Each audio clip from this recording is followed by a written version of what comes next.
that was like an improvised solo. You know, I just try to go from one section of a theme. I like starting out with the mallets because, you know, they're very melodic. And today I tuned this kit like.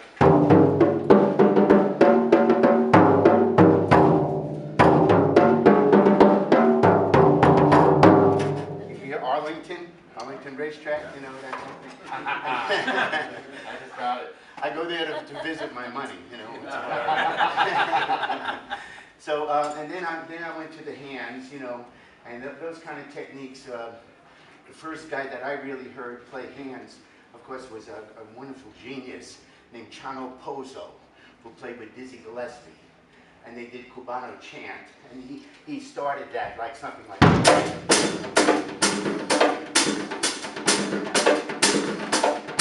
And then I'm using my fingers to get that little, so you can get some like grace notes there, either 3 fingers or 4. I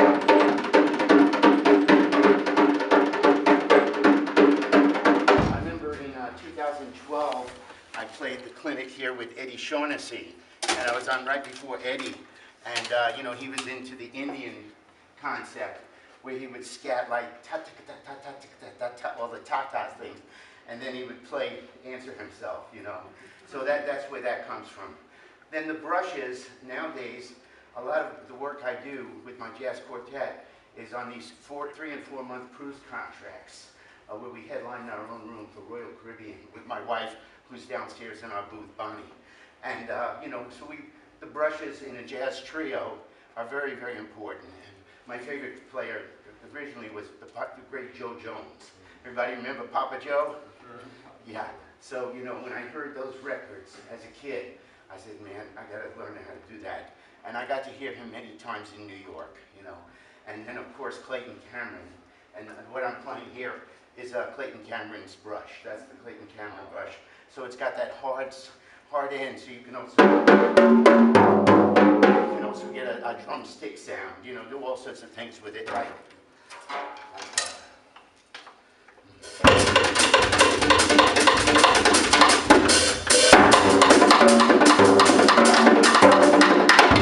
You know, so you can use it as a stick. It's also got a little, like a metal.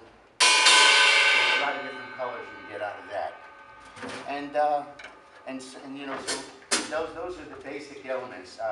Today, when I set up for the clinic, by the way, I endorsed Craviotto drums, you know, but unfortunately they're not displaying this year. I think Steve will come back next year, and of course I was originally signed by Johnny Craviotto, and Johnny C, as everybody calls him, and so my dear friend of 50 years, William Ludwig, you know, has got this brand new company, WFL3. And the gentleman that is representing the drums is right here. And he helped me set them up. Yeah. Your name again? Brandon Graves. Brandon Gray. And if there's any questions about this drum set, Brandon can answer them for you, tell you all about the shells and everything. And this will also be available downstairs at their booth. Yep. Right. That's right. Okay. So the next piece I'd like to play for you is one by Max Roach. It's one of my favorites. It's titled One for Big Sid. Has anybody ever heard this piece before? I know you have, Mark. Yeah? Okay, so this is, what's so cool about this, it's an actual form. So this one, unlike the first solo, which was improvised, this form is an ABA form. The first melody is 2 A's, so it's an 8-bar phrase, so it's 16 bars. It goes like this.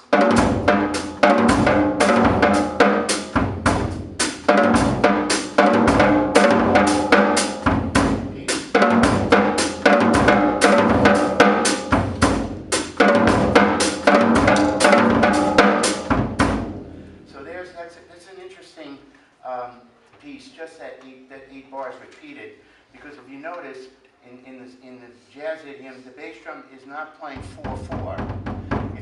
It's part of the tom-tom line, so it's a.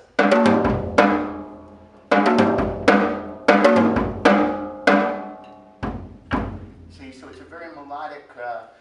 Makes you think musically. That's what I like about it. And I've taught this to so many drummers through the years.